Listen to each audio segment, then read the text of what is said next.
अस्सलाम वालेकुम। Clinical lab management के हम नेक्स्ट चैप्टर को डिस्कस करेंगे। इसमें हम बेसिकली डिस्कस करेंगे laboratory personnel credentialing and facility accreditation. इसमें सबसे पहले इसका हम इंट्रोडक्शन देखते हैं लैब के हवाले से थोड़ा सा। तो मोस्टली चीज़ें जो है ना वो रिपीट हो रही हैं और इसके अंदर काफ़ी चीज़ें जो है ना वो फर्दर आगे भी रिपीट होंगी। तो लेबॉर्ट्री 20वीं सेंचुरी के बाद एक प्रॉपर कम्प्लेक्स एक डिपार्टमेंट के तौर पे, पैथोलॉजी डिपार्टमेंट के तौर पे जो है इसको रिकग्नाइज़ किया गया। इससे पहले 20वीं सेंचुरी से पहले यानी कि 1800 से पहले ज़्यादातर जो है लैब जो है वो जनरली जो आपके प्रैक्टिशनर हैं उनके साथ जो फॉर्मली टेक्नीशियंस होते थे थोड़ी बहुत ट्रेनिंग दे के उनको तो रूटीन के टेस्ट वगैरह करवाए जाते थे। तो इसको प्रॉपरली एक डिपार्टमेंट नहीं था। 1811 में मैं फिर मास जनरल हॉस्पिटल के अंदर कुछ ऑटोप्सीज़ की डॉक्यूमेंटेशन हुई। 1811 में कुछ डॉक्यूमेंटेशन हुई, कुछ ऑटोप्सीज़ ली गई, कुछ डेड बॉडी से यानी कि पार्ट्स लिए गए, उनके ऊपर फिर जो है ना वो कुछ स्टडीज़ की गई। और 1896 में जेम्स होमर राइट जो कि डायरेक्टर थे पैथोलॉजी डिपार्टमेंट के मास जनरल हॉस्पिटल के अंदर, वो सामने आए। उन्होंने इस डिपार्टमेंट को लीड किया और उन्होंने जो ऑटोप्सीज़ थी उन पे स्टडी की और उन्होंने फिर और इस फील्ड को जो है वो काफ़ी जो है अप्रिशिएट किया गया। उसके बाद उनकी रिपोर्ट्स को या उनके ऑटोप्सीज़ के जो रिज़ल्ट्स है वो उन्होंने वो सारे दिए और इसको प्रॉपरली एक डिपार्टमेंट के तौर पे रिकग्नाइज़ करवाया। उसके बाद फिर मुख्तलिफ हॉस्पिटल्स के अंदर पैथोलॉजी डिपार्टमेंट जो थे इनको इस्टेब्लिश किया गया और प्रॉपरली जो है ये शोबा जो है मेडिकल लेबॉर्ट्री पैथोलॉजी के नाम से ये स्टार्ट हुआ। अब लैब पर्सनल एक्रीडिटेशन के हवाले से हम थोड़ी सी आगे बात करेंगे कि डिफरेंट जो हैं वो जो लैब में पर्सनल हैं वो कौन कौन से किस किस लेवल पे काम कर रहे होते हैं। उनमें सबसे पहले जो ऊपर आता है वो है क्लिनिकल एनाटॉमिक पैथोलॉजिस्ट। ठीक है, क्लिनिकल एनाटॉमिकल पैथोलॉजिस्ट, इसको हम सबसे पहले देखते हैं। बेसिकली जो मेडिकल लेबॉर्ट्री का डायरेक्टर होता है वो पैथोलॉजिस्ट ही होता है। ठीक है, पैथोलॉजिस्ट जो हैं वो फिर आगे यानी पैथोलॉजी होता है कि डिज़ीज़ की स्टडी को पैथोलॉजिस्ट जो डिज़ीज़ की स्टडी करे उसको पैथोलॉजिस्ट कहते हैं। टेक्नोलॉजिस्ट टेक्नीशियन ये फिर उसके बाद की चीज़ें जो टेक्निकली चीज़ों को हैंडल करते हैं डिज़ीज़ को स्टडी करने में। तो पैथोलॉजी में जो मेडिकल डायरेक्टर होगा MD हम उसको कहेंगे, डॉक्टर ऑफ ऑस्टियोपैथी। डिग्री उसके पास हो सकती है, ठीक है, पैथोलॉजिस्ट के पास डॉक्टर ऑफ ऑस्टियोपैथी या MD।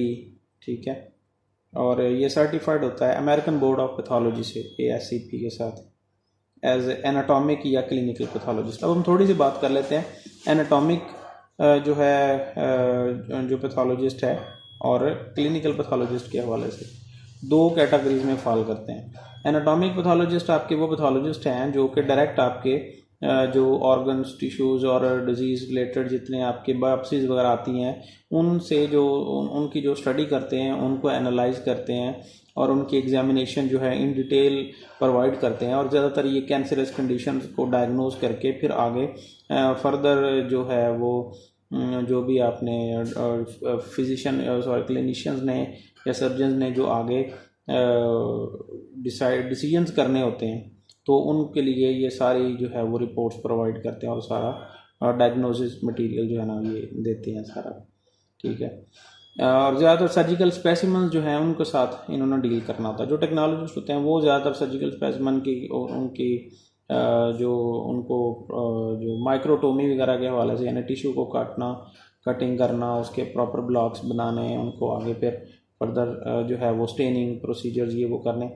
तो ये बेसिकली फिर आगे जो मेन डिटेल स्टडी है वो काम होता है एनाटॉमिक पैथोलॉजिस्ट का। ठीक है, हिस्टो और इसमें फिर साइटो जो साइटोलॉजी हवाले से पैथोलॉजिस्ट जो है वो काम कर सकते हैं।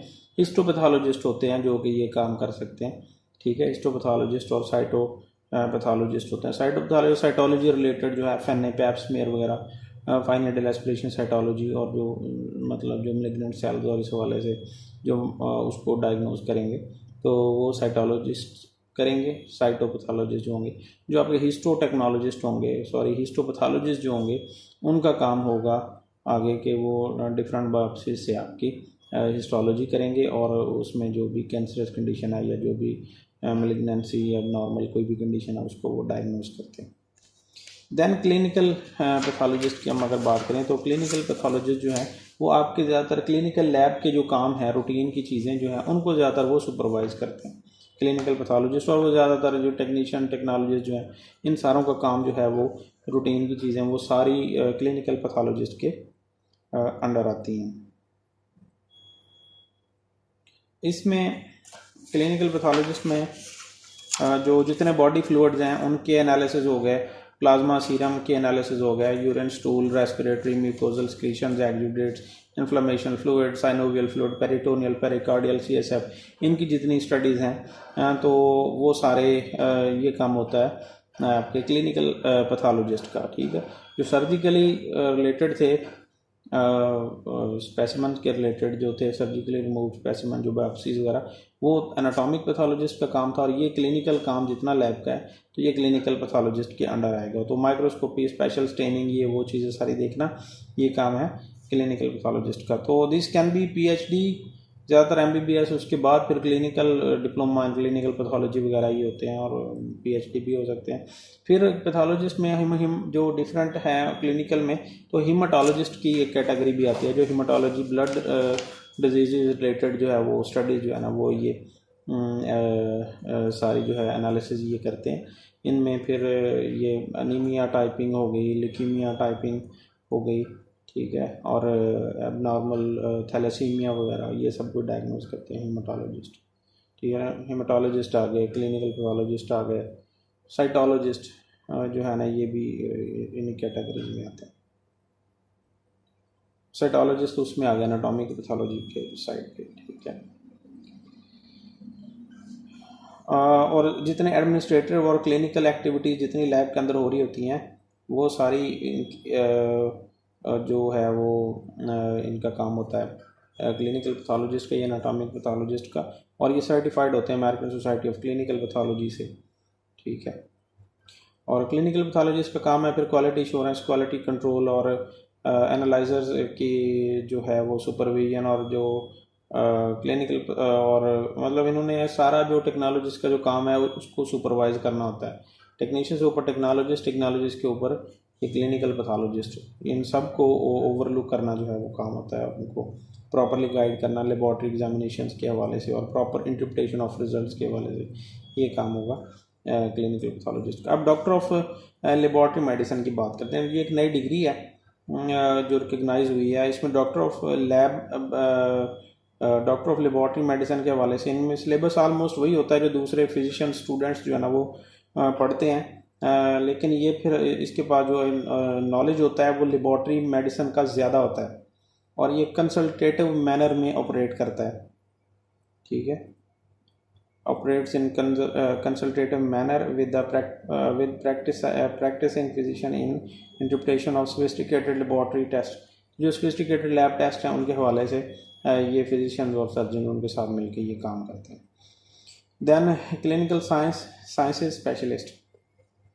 क्लिनिकल साइंसेज स्पेशलिस्ट जो हैं ये ज़्यादातर लोग होंगे लार्ज लेबॉर्ट्री, रिसर्च लेबॉर्ट्रीज और मेडिकल सेंटर्स में ज़्यादातर होते हैं, और ये पीएचडी होते हैं स्पेसिफिक किसी भी फील्ड के अंदर। ये पीएचडी इन क्लिनिकल केमिस्ट्री हो सकते हैं, बायोकेमिस्ट्री हो सकते हैं, इम्यूनोलॉजी में हो सकते हैं, माइक्रोबायोलॉजी में हो सकते हैं, ठीक है। इनमें से मास्टर्स एमफिल लेवल के लोग भी होते हैं, ज़्यादातर पीएचडीज होते हैं।